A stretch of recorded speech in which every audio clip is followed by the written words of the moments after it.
Hello and good evening from the Channel Studios here in London with your international news around the world in 5. A stimulus package worth more than $1.8 trillion has been agreed by US Senate leaders and the White House to ease the impact of coronavirus. Markets opened sharply higher on the news of the deal in Washington. It reportedly includes payments of $1,200 to most American adults and aid to help small businesses pay workers. After 802 deaths and over 55,225 confirmed infections, America is more than midway through a 15-day attempt to slow the spread of the virus through social distancing. There are particular fears for New York. Governor Andrew Cuomo warned the illness was spreading faster than a bullet train in his state. The Prince of Wales has tested positive for the coronavirus. Prince Charles is displaying mild symptoms but otherwise remains in good health, the spokesperson said, adding that the Duchess of Cornwall has been tested but does not have the virus. Charles and Camilla are now self-isolating at Balmoral.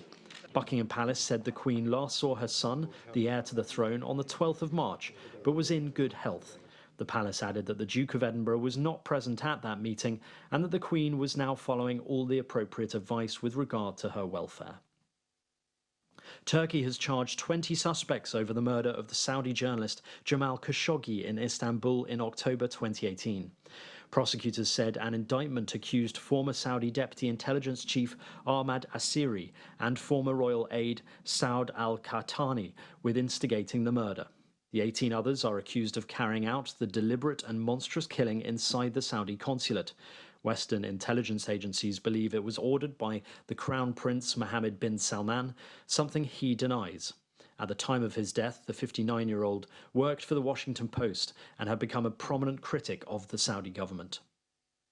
Boko Haram militants have killed nearly 100 Chadian soldiers and wounded dozens more in what President Idris Deby described as the deadliest attack ever on the country's military. The soldiers were ambushed on Monday in the island village of Bomo in the swampy Lake Chad zone in the west of the country. Deby, who has ruled Chad since 1990 and survived several rebellions and coup attempts, wore a protective mask and walked with troops among the charred remains of burnt-out vehicles.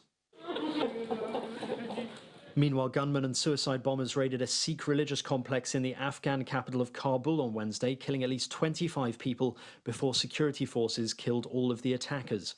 The Islamic State militant group claimed responsibility for the attack. Sikhs have been the target of attacks by Islamist militants before in South Asia. Their community in Afghanistan numbers fewer than 300 families. The Spanish Coast Guard has rescued 37 migrants in the Atlantic Ocean on Wednesday, 8 miles from the port of the Spanish island of Gran Canaria. Wearing masks and gloves, members of the Red Cross checked the body temperatures of migrants before they were allowed to disembark amid the coronavirus concerns. Overall, sea arrivals of migrants since March the 15th has decreased by 20% compared with the same time last year. In Russia, Valentina Tereshkova was hailed a hero when she became the first woman in space in 1963. Now, though, aged 83, she's become a hate figure for some Russians after this week putting forward a constitutional amendment that could allow President Vladimir Putin to stay in power until 2036.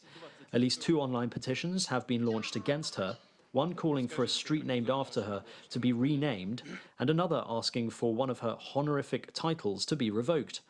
Her amendment, since backed by both houses of parliament, allows Putin to ignore the current constitutional limits and run for president again in 2024, potentially opening the way for him to serve for 2 more 6-year terms consecutively.